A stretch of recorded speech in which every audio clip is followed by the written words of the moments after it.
My son didn't raise his voice when he said it. That was the part that stayed with me the longest, not the words themselves, not even the look in his eyes, but the calm way he folded his hands on the table and told me I was no longer safe to live alone, like he was discussing the weather, like he was doing me a kindness. I remember the light in the kitchen that morning, how it fell across the counter in thin, quiet stripes touching the same place where I used to pack his school lunches years ago. Peanut butter sandwiches wrapped in wax paper.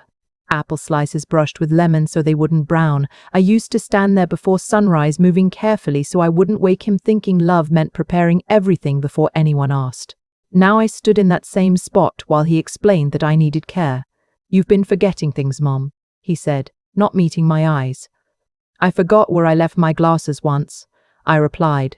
He exhaled like he had already practiced this conversation. "It's more than that." Behind him, Danielle leaned against the doorway, arms crossed, her expression soft in that rehearsed way that never quite reached her eyes. She didn't interrupt. She didn't need to. The silence around her did enough work. I looked at my son, really looked at him, at the man I had raised from nothing but scraped knees and bedtime stories, at the face I used to kiss goodnight when thunderstorms rattled the windows, and he would crawl into my bed trembling. "And what happens if I say no?" I asked quietly. He paused just for a second, but I saw it, the flicker of impatience. "It's not really a choice anymore." That was the moment something inside me shifted, not loudly, not dramatically, just a small, quiet adjustment, like a door closing somewhere deep in my chest. I didn't argue after that. Maybe that's what they expected. Maybe they thought my silence meant agreement. But silence can mean many things. Sometimes it means surrender. Sometimes it means survival. And sometimes it means you're listening very, very carefully. The next few days passed in a blur of polite conversations and quiet rearrangements. Danielle started organizing my cabinets without asking. She labeled things I had known by heart for decades. Jason made calls in the other room, lowering his voice when I walked by, like I had suddenly become someone who needed to be managed instead of understood. I watched. I listened. I said very little. One afternoon I found Danielle going through a stack of old documents in the living room, papers I had kept in a wooden box for years, insurance forms, bank statements, the deed to the house. "Oh," she said when she noticed me. "I was just trying to help organize things." I nodded slowly. "That box doesn't need organizing." She smiled. "It's just easier this way." Easier for who, I wondered, but I didn't say it out loud. Instead, I walked past her and went into my bedroom, closing the door softly behind me. I sat on the edge of the bed and looked around at the walls. Photographs lined the dresser. Jason as a child, Jason at graduation, Jason on his wedding day. Every frame held a piece of my life, carefully preserved. And suddenly I saw it clearly. Every memory in that room belonged to me, every sacrifice, every sleepless night, every decision I made so he could have more than I ever did. And now I was being asked to step aside, not because I was incapable, but because it was convenient. That evening, Jason came in holding his phone. "We've found a place," he said. "It's really nice, clean, professional. They'll take good care of you." "They," I repeated. He nodded. "It's temporary, just until we figure things out." Temporary. That word floated in the air like something fragile, something that could shatter if I touched it too hard. "When do I go?" I asked. "Tomorrow," Danielle answered from behind him. "Of course." I smiled then, a small controlled smile, the kind you give when you've already decided something no one else knows yet. "All right," I said. Jason looked relieved. Danielle looked satisfied. Neither of them noticed the way my hands had stopped trembling. The next morning they packed a small bag for me, just a few clothes. Essentials, they said, no need to bring too much, no photos, no documents, no pieces of my life, just enough to make me comfortable somewhere else. The drive was quiet. Jason kept both hands on the wheel, eyes fixed on the road. Danielle scrolled through her phone in the passenger seat, occasionally glancing back at me with that same measured softness. I looked out the window, watching the streets pass by, familiar places fading into something distant. The grocery store I used to walk to, the park where Jason learned to ride his bike, the church where I lit candles for a future I believed in, all of it slipping away. When we pulled up to the building, I felt it before I saw it, that sterile stillness, the kind that doesn't belong to a home. "This is it," Jason said. I nodded. They helped me inside, speaking to the staff with confident, practiced voices. Paperwork was exchanged, names were confirmed, details were discussed, as if I were a package being delivered. I stood there listening, observing, learning. Because that's what they forgot about me. They thought I was fading, they thought I was slowing down, but they didn't realize something important. I had spent a lifetime paying attention, and now I was going to use every bit of it. At the front desk, a woman handed Jason a clipboard. He signed, quickly, barely reading. I watched his hand move across the page, and I remembered something. He always rushed paperwork. Even as a child, he hated details, hated reading instructions. He trusted what was in front of him without questioning it. I almost smiled, because that habit, that small, careless habit, was going to cost him everything. They walked me to my room, plain walls, a bed I didn't choose, a window that faced nothing familiar. This is just for a little while, Jason said again. I looked at him, really looked, and for the first time I didn't see my son.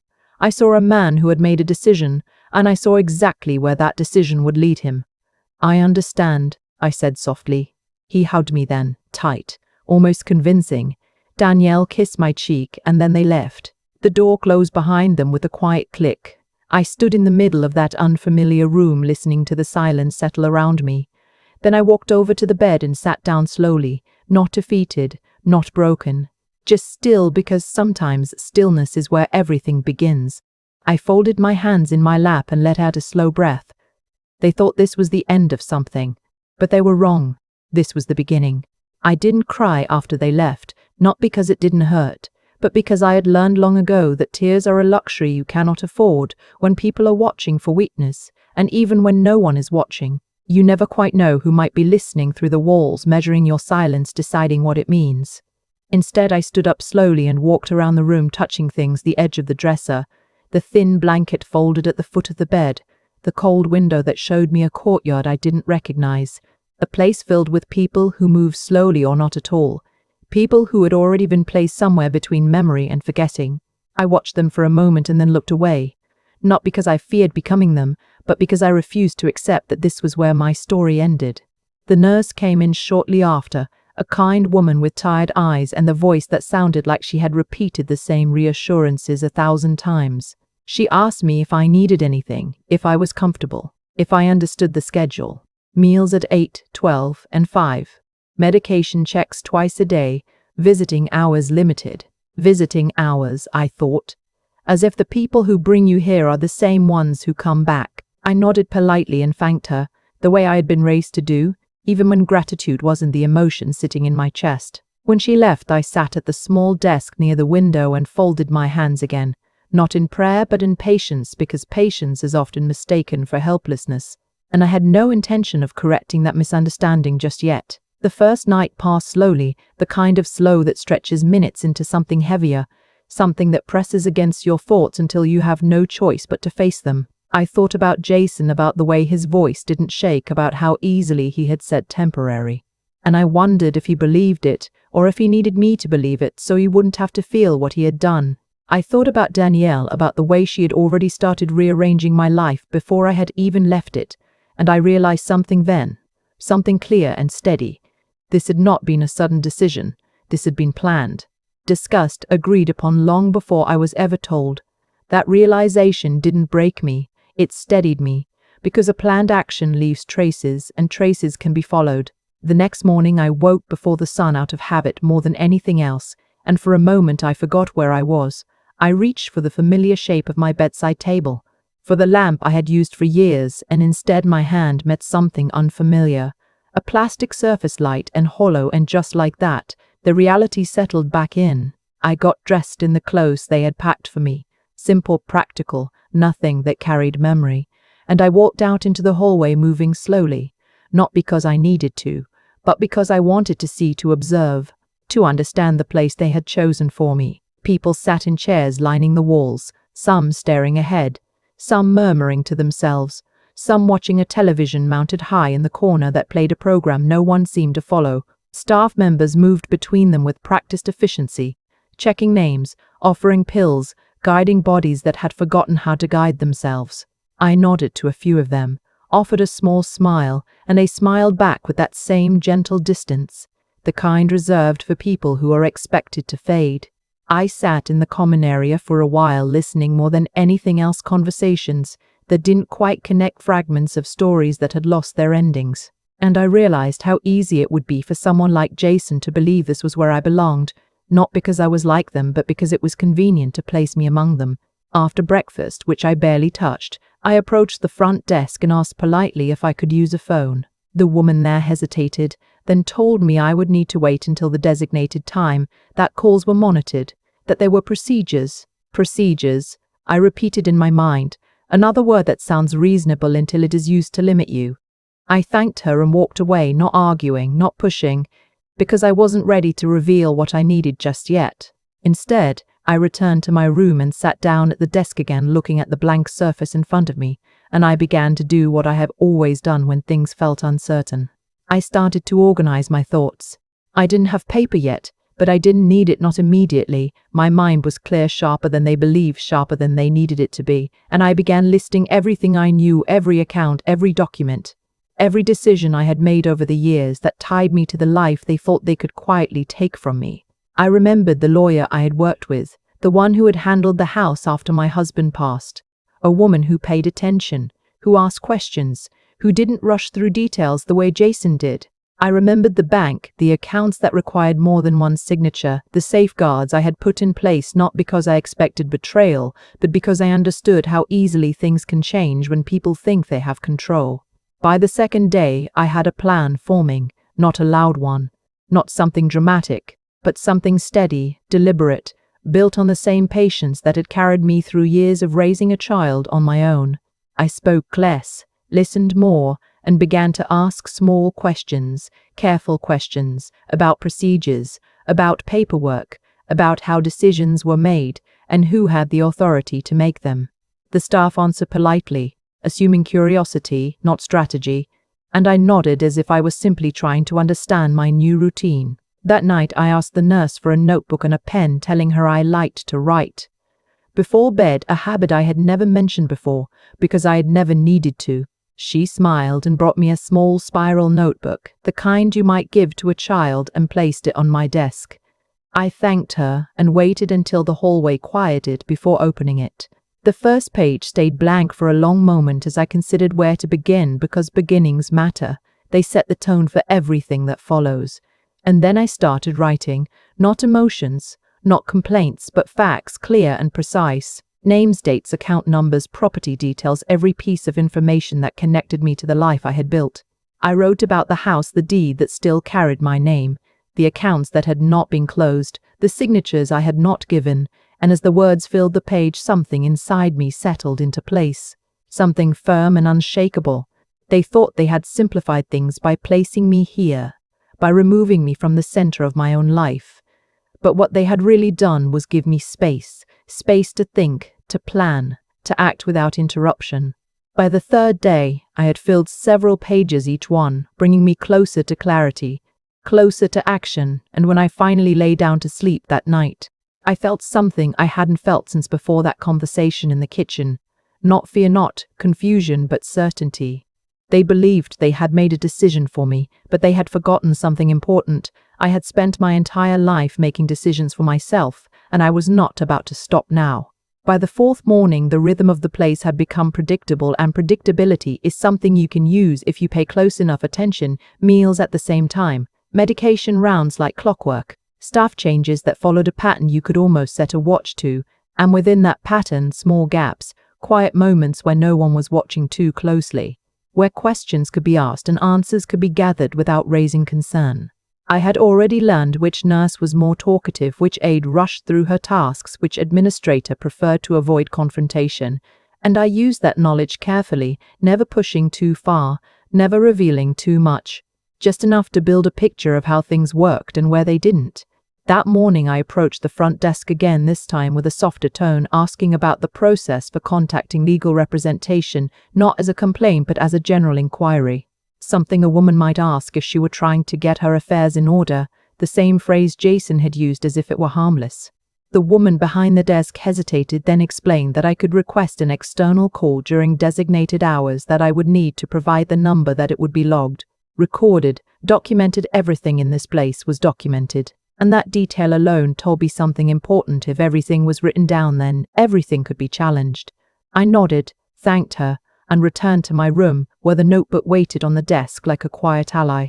I added more details, refining what I had already written, organizing it into something clearer, something that could be presented, understood, acted upon, because information without structure is just noise, and I needed this to be precise. By midday, I had decided it was time to make the call. I went back to the desk, gave them the number, and waited, my hands resting calmly in my lap, my face composed in that same polite expression they had come to expect from me. When they handed me the phone, I dialed, slowly listening to each ring as if it carried weight, and for a moment I wondered if the number would still be active, if the connection I was counting on would still exist after all this time. Then a voice answered, professional, familiar in a distant way. I spoke clearly, giving my name, explaining in measured terms that I believed I had been placed in a facility without proper consent, that there were discrepancies in legal documents, that I needed to speak with my attorney as soon as possible. There was a pause on the other end, then a shift in tone, sharper, more attentive, and I knew I had reached the right person. She asked a few questions, quick and direct, and I answered them just as directly, no hesitation, no confusion, just facts. When the call ended, she told me she would return it soon, that she needed to review some things, that I should remain where I was, for now. And I agreed, because for the first time since arriving here, remaining was no longer the same as being trapped. That afternoon felt different, not because anything around me had changed, but because something within me had. The uncertainty that had lingered in the background was gone, replaced by a steady sense of direction. I continued my routine, attended the scheduled activities, nodded politely when spoken to, all while observing, noting, remembering, because even now, every detail mattered. The next morning, the call came sooner than I expected. The nurse knocked on my door and handed me the phone with a curious look, as if she sensed something unusual in the urgency of it. I took it calmly and greeted the voice on the other end, and this time, there was no hesitation in her tone, only focus.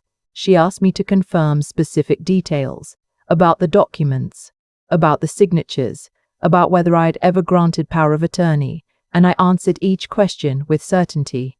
I told her what I remembered, what I had not signed, what I had not agreed to, and as I spoke, I could almost hear the pieces falling into place on her end. She explained that if what I was saying was accurate, there were serious legal issues involved, that placement without proper consent, forged documents, financial control, these were not small matters, and hearing her say it out loud in clear, professional terms reinforced what I already knew. This was not just a family disagreement. This was something that could be challenged, corrected, reversed. She told me she would come to see me in person, that she needed to review everything directly, and when she ended the call, I placed the phone back in its cradle with steady hands. For a moment, I sat there, letting the quiet settle around me again, but this time it felt different, less like confinement, more like a pause before movement.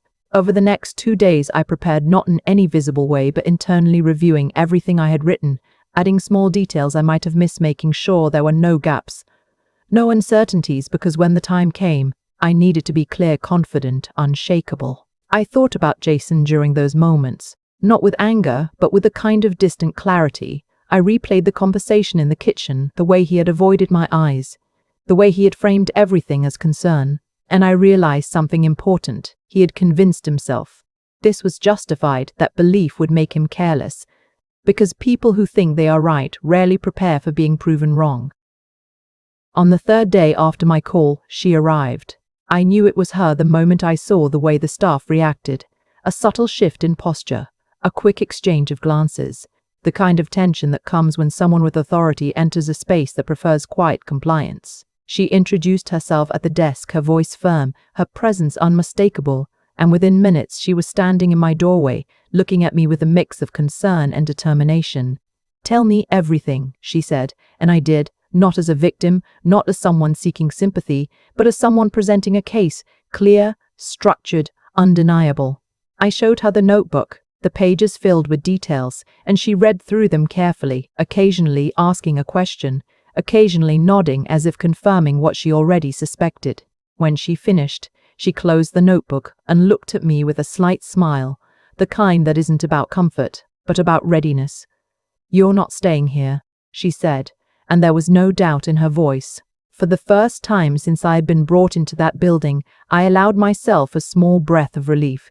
Not because the situation was resolved, but because the path forward was now visible. She explained the steps we would take, the filings that needed to be made, the evaluations that would be required, the evidence that would be presented, and as she spoke, I listened carefully, absorbing every detail.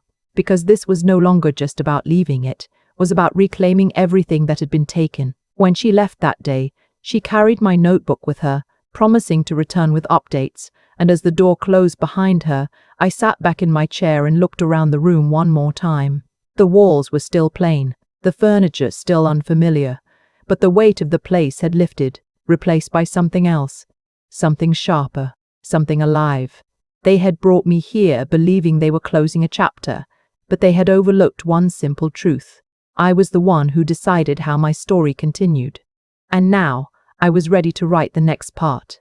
By the fourth morning, the rhythm of the place had become predictable, and predictability is something you can use if you pay close enough attention. Meals at the same time, medication rounds like clockwork, staff changes that followed a pattern you could almost set a watch to, and within that pattern, small gaps, quiet moments where no one was watching too closely, where questions could be asked and answers could be gathered without raising concern. I had already learned which nurse was more talkative, which aide rushed through her tasks, which administrator preferred to avoid confrontation, and I used that knowledge carefully, never pushing too far, never revealing too much, just enough to build a picture of how things worked and where they didn't.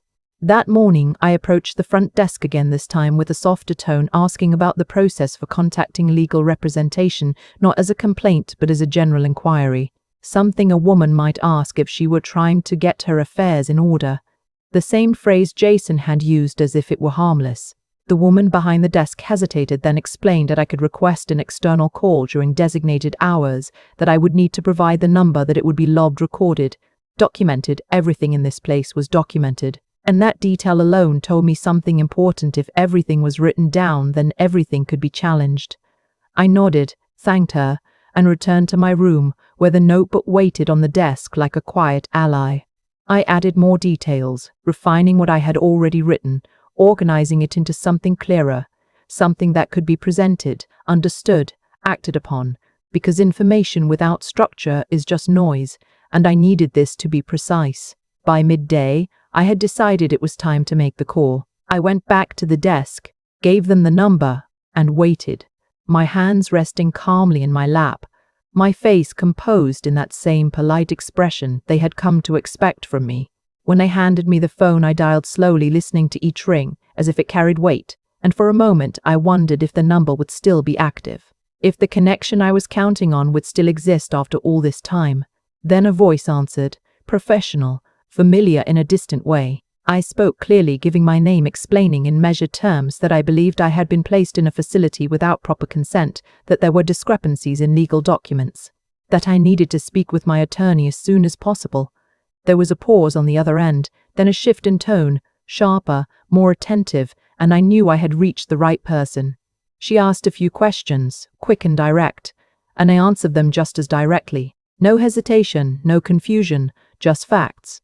When the call ended, she told me she would return it soon, that she needed to review some things, that I should remain where I was for now, and I agreed because, for the first time since arriving here, remaining was no longer the same as being trapped. That afternoon felt different, not because anything around me had changed, but because something within me had. The uncertainty that had lingered in the background was gone, replaced by a steady sense of direction. I continued my routine, attended the scheduled activities, nodded politely when spoken to, all while observing, noting, remembering, because even now, every detail mattered. The next morning, the call came sooner than I expected. The nurse knocked on my door and handed me the phone with a curious look, as if she sensed something unusual in the urgency of it.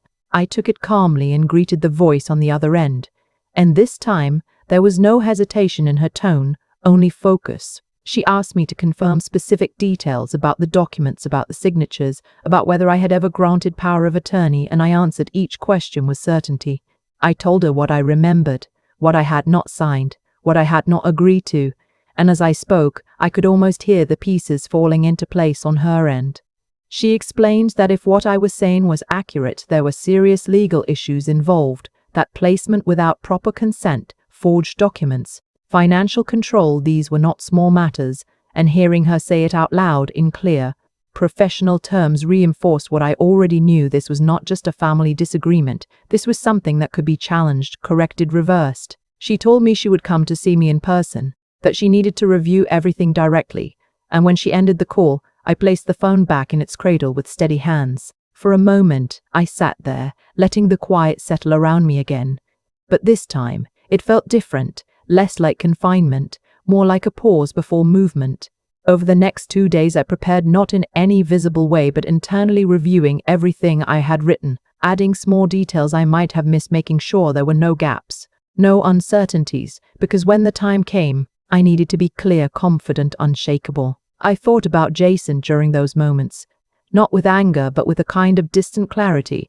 I replayed the conversation in the kitchen, the way he had avoided my eyes, the way he had framed everything as concern, and I realized something important. He had convinced himself.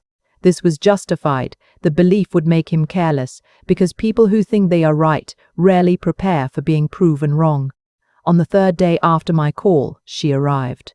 I knew it was her the moment I saw the way the staff reacted, a subtle shift in posture, a quick exchange of glances, the kind of tension that comes when someone with authority enters a space that prefers quiet compliance. She introduced herself at the desk, her voice firm, her presence unmistakable, and within minutes, she was standing in my doorway, looking at me with a mix of concern and determination. "Tell me everything," she said, and I did, not as a victim, not as someone seeking sympathy, but as someone presenting a case, clear, structured, undeniable.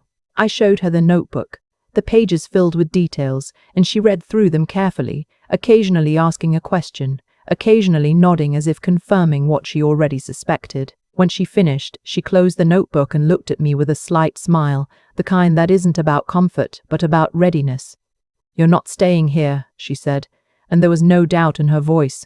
For the first time since I had been brought into that building, I allowed myself a small breath of relief, not because the situation was resolved, but because the path forward was now visible. She explained the steps we would take, the filings that needed to be made, the evaluations that would be required, the evidence that would be presented, and as she spoke, I listened carefully, absorbing every detail, because this was no longer just about leaving, it was about reclaiming everything that had been taken. When she left that day, she carried my notebook with her, promising to return with updates, and as the door closed behind her, I sat back in my chair and looked around the room one more time. The walls were still plain, the furniture still unfamiliar, but the weight of the place had lifted, replaced by something else, something sharper, something alive. They had brought me here believing they were closing a chapter, but they had overlooked one simple truth. I was the one who decided how my story continued. And now, by the time Section 4 began, everything felt different, not because the walls had changed, but because I had. The first night after the lawyer left, I lay awake thinking, analyzing, replaying every interaction, every phrase Jason and Danielle had used, every glance that had hinted at what they were really thinking. It wasn't enough to leave the facility and reclaim my freedom. I needed to reclaim control, and control meant understanding the full scope of what had been done in my absence.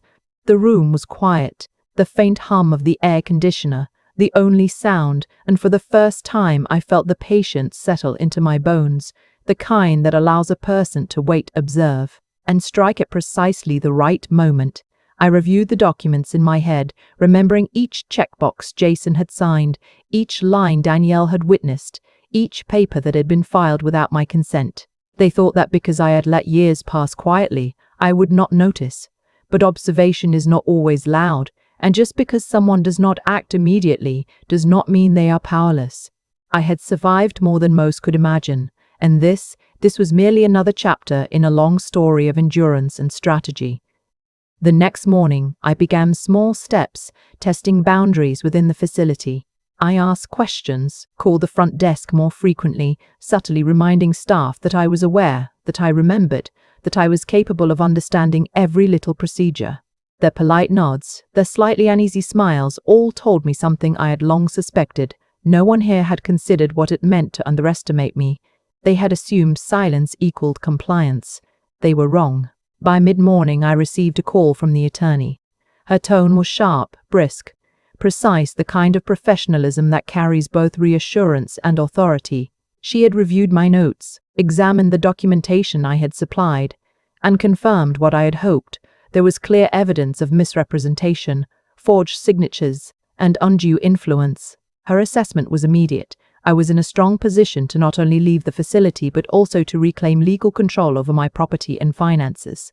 Hearing it confirmed out loud, by someone trained to see these matters objectively, sparked a strange mix of satisfaction and anticipation. I spent the afternoon refining my plan. While other residents napped, chatted, or wandered the hallways aimlessly, I wrote, drew, plotted. Each page of my notebook became more than a collection of facts. It became a map of strategy, a blueprint for reclaiming everything that had been taken. I considered the timing, the steps, the smallest details that could make the difference between a messy, prolonged fight and a clean, undeniable victory. That evening, I walked to the common room under the guise of routine, observing interactions, noting which staff members were most attentive, which were distracted, and who might be most likely to question irregularities. I listened to snippets of conversation, not eavesdropping in the crude sense, but rather gathering context, learning patterns, watching how information moved through the facility. By the second day, I began arranging for outside support. I made discreet inquiries about transportation, access to financial documents, and community resources, all under the guise of mundane requests, all carefully calculated to avoid alerting Jason or Danielle. Every call, every question, was a piece of the puzzle, a way to create leverage without appearing overtly aggressive. On the third morning, the attorney returned my call, instructing me to prepare for an immediate review of my legal status and capacity evaluation. This was crucial. If Jason believed he could contest my competency, the documentation needed to be irrefutable. I reviewed each detail meticulously, memorizing dates, signatures, conversations, everything. When she arrived in person, the staff's reactions were subtle but noticeable: nervous glances, whispered words, a quiet reshuffling of routines. She walked in, confident, organized, carrying the air of someone who understood authority and consequence. We began our review immediately, my documentation laid out systematically, each fact aligned to support the narrative I had quietly maintained for weeks. Her questions were precise, designed to test consistency, clarity, and memory, and I answered each one without hesitation, without doubt, presenting not fear or vulnerability, but clarity and command. By the time the review concluded, there was no ambiguity. My capacity was validated, my account of events confirmed, and the legal pathway to reclaiming my property and autonomy was clear.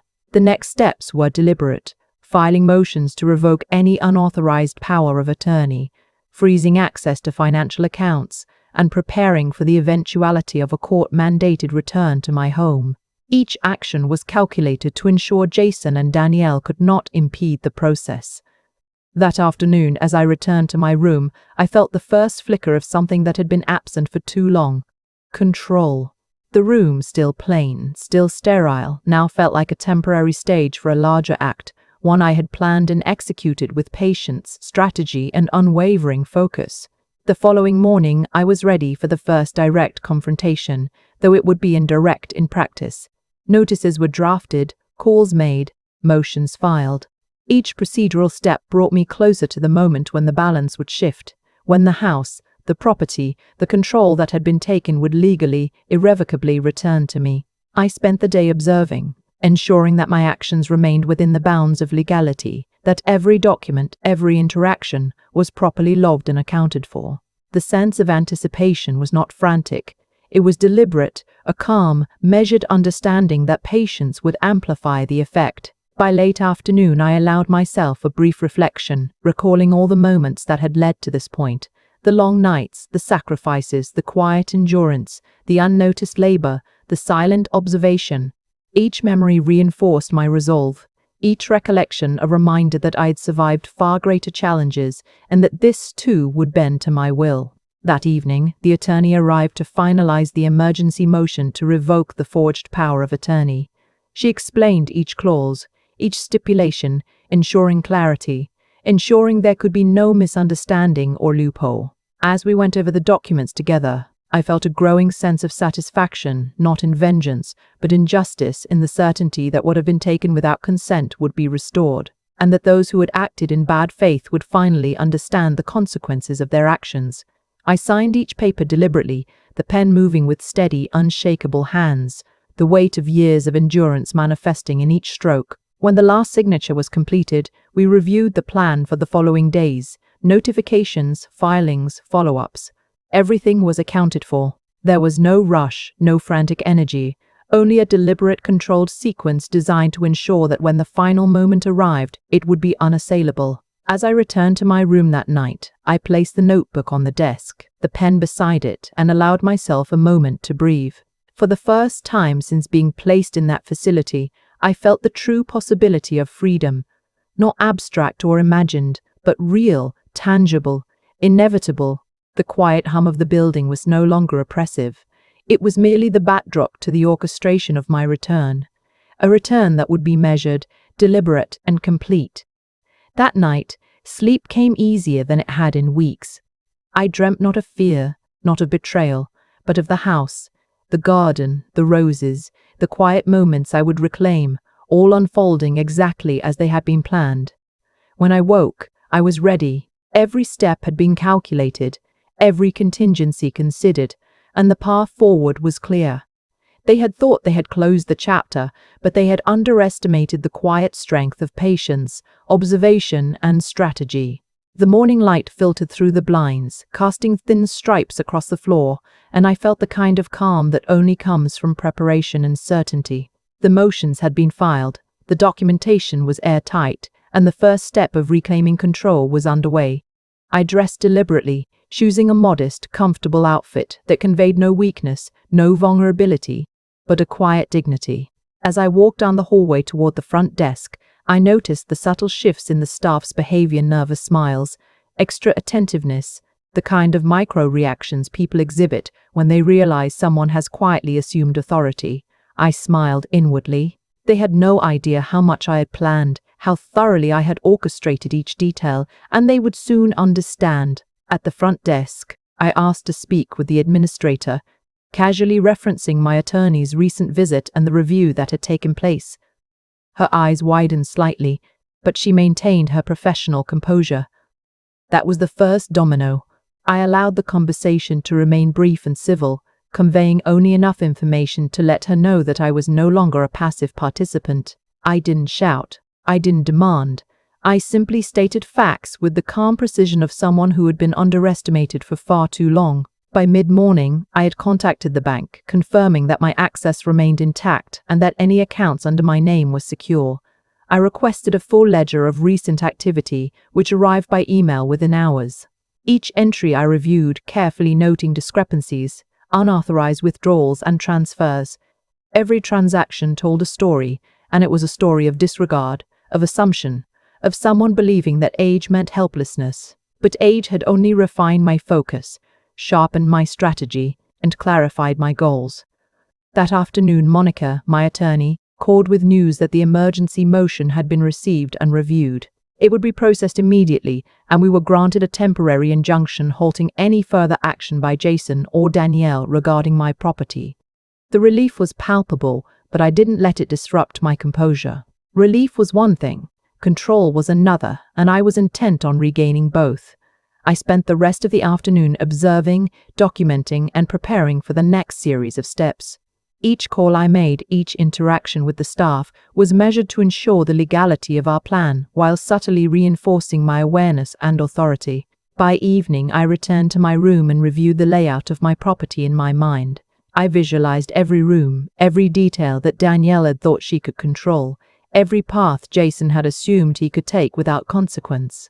I imagined each action we would take legally, each confrontation handled with precision, each outcome orchestrated to reclaim not just space but dignity.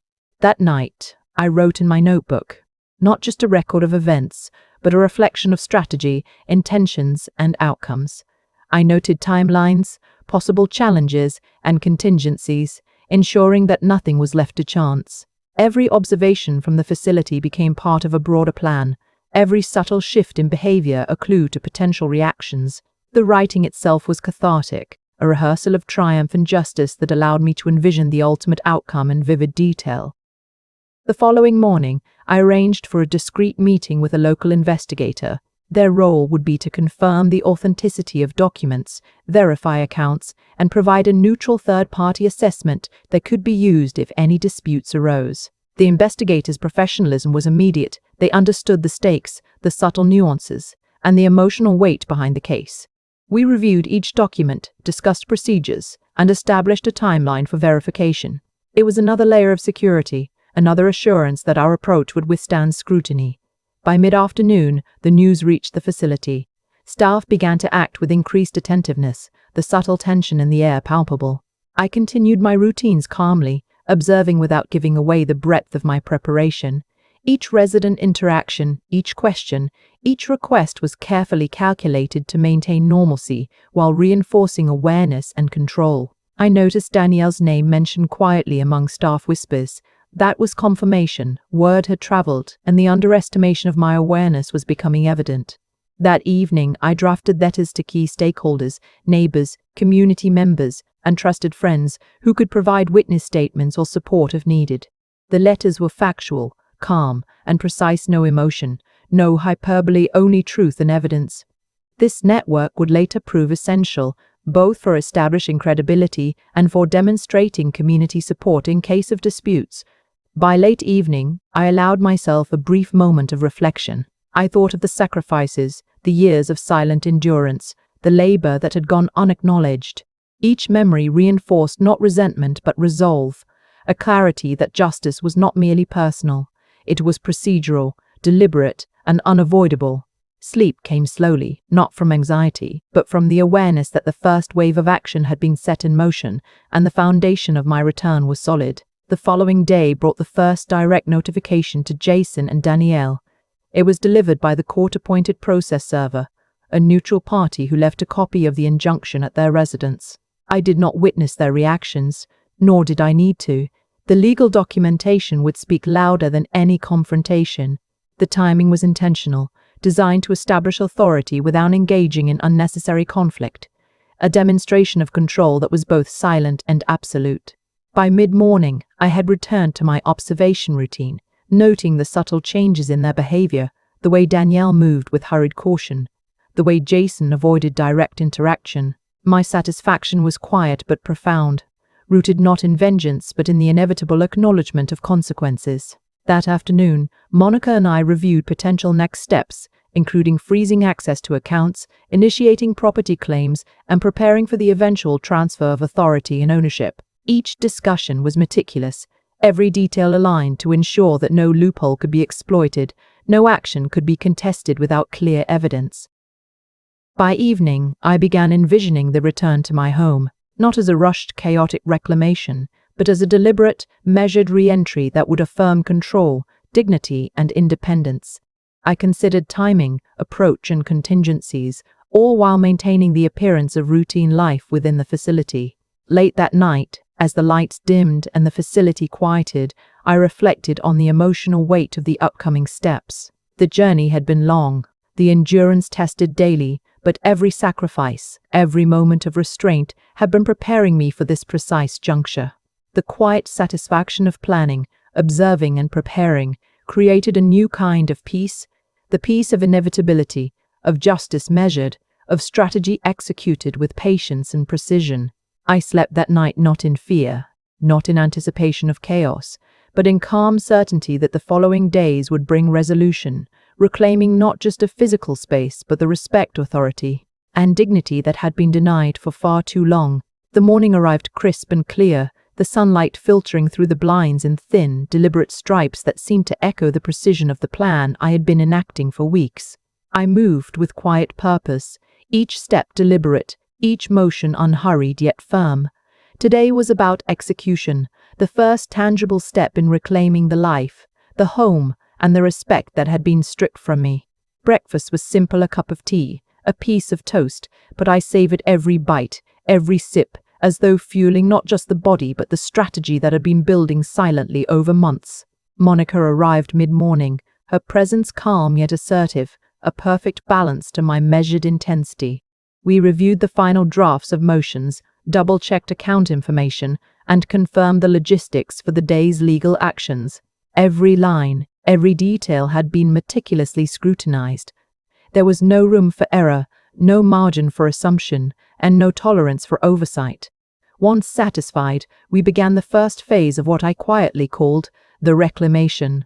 The process server, neutral and professional, was prepared to deliver documentation that would formally notify Jason and Danielle of the legal actions underway. I observed from a discreet distance, noting the subtle changes in their behavior as the papers were handed over, the slight pallor on Jason's face, the barely contained tension in Danielle's movements. I did not need to witness their verbal reactions. The legal documents carried authority far beyond any shouting match or confrontation.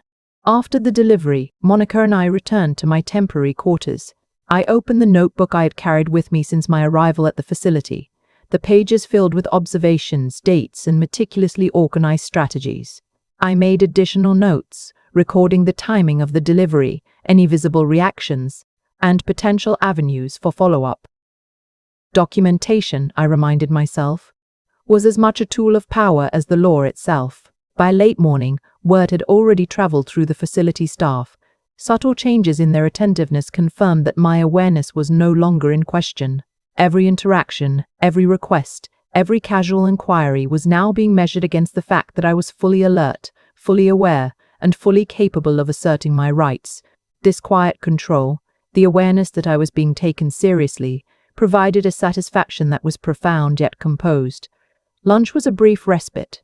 I ate slowly, deliberately, letting the flavors remind me of a life I had maintained through diligence and care. Every bite was a reminder of autonomy, of the right to make choices without interference. By early afternoon, I had made calls to key financial institutions, ensuring that all accounts under my name were secure, that any attempts to alter them without consent would trigger immediate alerts, and that all transactions would trigger immediate alerts, and that all transactions were traceable. These measures, though meticulous, provided a sense of security and leverage. I was no longer a passive participant. I was an active guardian of my own assets, my own legacy. The afternoon was spent coordinating with Monica on the property claims. Documentation had to be airtight, each step legally undeniable, each motion supported by evidence and witness testimony. I reviewed floor plans, property titles, and financial records, aligning them meticulously with the sequence of legal actions to ensure a seamless transition when enforcement began. As the sun began to dip, casting long shadows across the facility grounds, I took a moment to step outside. The air was crisp, carrying the faint scent of spring blooms and the distant murmur of traffic. I inhaled deeply, letting the calm remind me of the patience that had brought me here. Strategy was only part of the equation. Endurance, resilience, and timing were equally critical. Evening brought a quiet satisfaction. The injunctions were active, the process server's documentation had been delivered, and the initial steps to reclaim control were officially underway. I reviewed notes, confirmed follow-ups, and set a schedule for the next day, ensuring that every detail would continue to unfold with precision. I wrote in my notebook again, not just the logistics, but reflections on the emotional journey, the quiet indignation, the steadfast resolve, and the tempered patience that had guided me from helplessness to authority. By nightfall, I allowed myself a moment of reflection.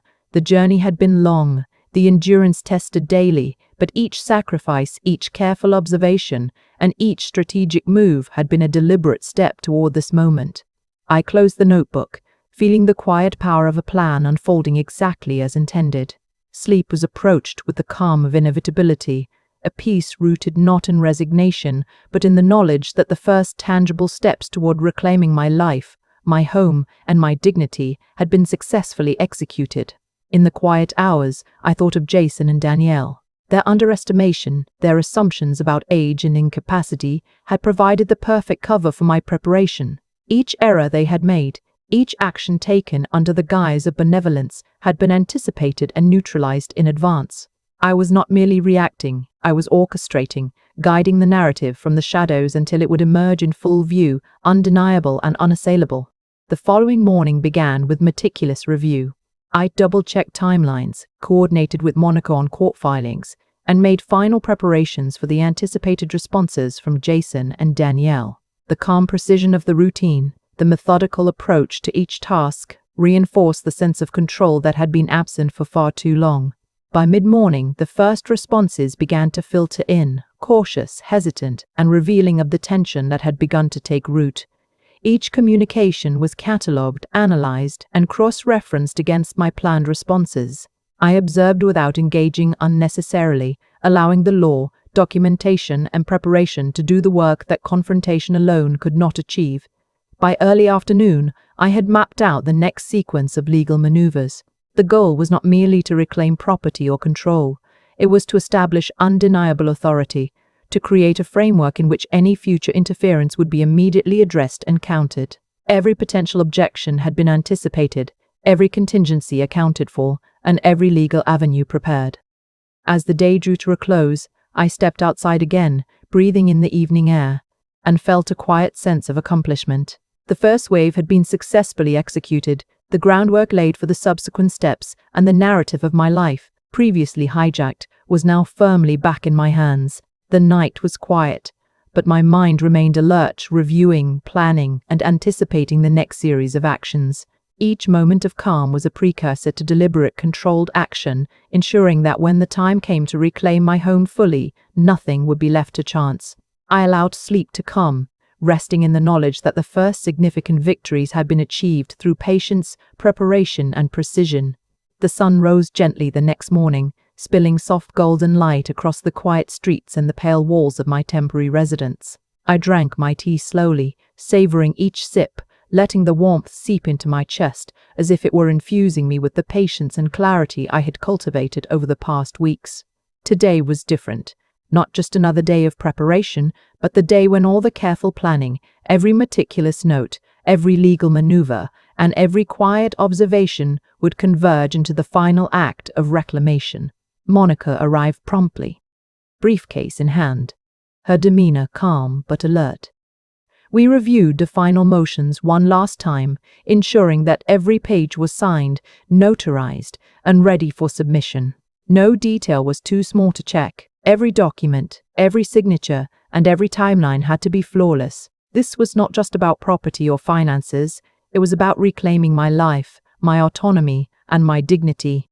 Things that Jason and Danielle had assumed could be erased with legal papers and whispered lies. I packed my bag carefully, placing the motions, my notebook, and essential items in precise order. Every item had its place. Every movement was deliberate. Monica and I left quietly, the morning air crisp and invigorating as we made our way to the courthouse. The streets were still mostly empty, and I felt a rare sense of anticipation rather than anxiety. The plan had been prepared for months, but the final act required patience and composure, traits I had cultivated through years of resilience. Upon arrival, we were greeted by the familiar hum of activity, lawyers moving briskly, clerks calling out names, and the occasional murmur of clients discussing matters of personal stakes and life-changing decisions. I took a deep breath, reminded myself that today was about authority and clarity, not anger or confrontation. Monica handled the procedural aspects with her usual expertise, filing the motions efficiently and ensuring that all procedural requirements were met. I observed, making mental notes of reactions, subtle shifts in staff attention, and the implicit acknowledgement of the seriousness of my claims. With each completed step, a quiet satisfaction settled in my chest. The legal machinery was now in motion, and Jason and Danielle would have to confront the consequences of their actions in ways they had not anticipated. We left the courthouse with a sense of quiet accomplishment. The motions had been filed. The process was officially underway. I felt a renewed sense of energy, my mind alert and clear, ready for the next phase of observation and action. The afternoon was spent reviewing responses from financial institutions and confirming that my accounts remained secure. Every access point had been checked, and every potential vulnerability addressed. I felt a profound sense of control, something that had been absent for too long, stolen by assumptions, negligence, and betrayal. As evening approached, I stepped onto the porch of my temporary residence, the warm glow of the setting sun casting long shadows across the pavement. I looked across the street at the house Jason and Danielle occupied, a building that had once been my sanctuary, now filled with people who had attempted to rewrite the story of my life. I felt no anger, no desire for confrontation. Instead, there was a calm, deliberate anticipation. The law, preparation, and patience would speak louder than any outburst or display of emotion. Later that evening, Monica and I went over the anticipated court responses, reviewing potential objections and planning countermeasures. Each scenario had been anticipated, each move considered in advance, leaving little room for error or surprise. The quiet precision of preparation was empowering, and I felt a satisfaction that was both deep and enduring. That night, as I prepared for bed, I reflected on the journey that had brought me here, from helplessness and betrayal to strategy, patience, and eventual empowerment. I wrote in my notebook, not just logistical notes, but reflections on the emotional journey, the indignation, the resolve, and the careful patience that had guided me from passive observer to active participant in reclaiming my life. Sleep came easily, a calm and restorative reprieve before the final steps of enforcement and observation. Morning broke with a gentle light, the air crisp and fresh, carrying a sense of possibility and quiet anticipation. I reviewed the day's plan with Monica, confirming every appointment, every filing, and every intended observation. Our movements were deliberate, coordinated, and precise. The goal was not only to reclaim property, but to establish an undeniable framework of authority and control, one that ensured future actions would respect my autonomy and rights. As we approached the house for the first enforcement action, I felt a quiet anticipation, not of confrontation, but of assertion. The house, once mine, now filled with those who had attempted to rewrite history, was a stage for the careful application of law and strategy. Every step, every glance, and every measured movement was deliberate, reinforcing the presence of authority and awareness that could not be ignored. The process began with the formal notification of the pending enforcement actions. I observed without engagement, allowing the legal process to unfold, knowing that every document, every procedure, and every observation carried far more weight than words or accusations. The subtle changes in behavior, the hesitant gestures, and the fleeting expressions of concern confirmed the effectiveness of preparation and strategy. Afternoon was spent reviewing responses, documenting observations, and refining subsequent steps. Each detail was catalogued, each reaction analyzed, and each potential obstacle addressed in advance. The sense of control was profound, a stark contrast to the helplessness I had once experienced. By early evening, the initial phases of enforcement had been executed flawlessly. Monica and I returned to my temporary residence, reviewing the day's events and planning next steps. Every movement was deliberate, every decision informed by careful observation and analysis. The quiet satisfaction of accomplishment was tempered by the awareness that the narrative of my life, previously hijacked, was now firmly back in my hands. Night fell with a calm certainty. I reflected on the journey from betrayal to empowerment, noting the transformation from passive endurance to active reclamation. The culmination of patience, strategy, and resilience was evident in every interaction, every observation, and every documented action. As I prepared for sleep, I felt a profound sense of peace, knowing that the final steps of enforcement and observation were imminent, and that the life, home, and dignity that had been undermined were now firmly within my control. Each action taken was not for revenge, but for justice, clarity, and the restoration of a life unjustly disrupted.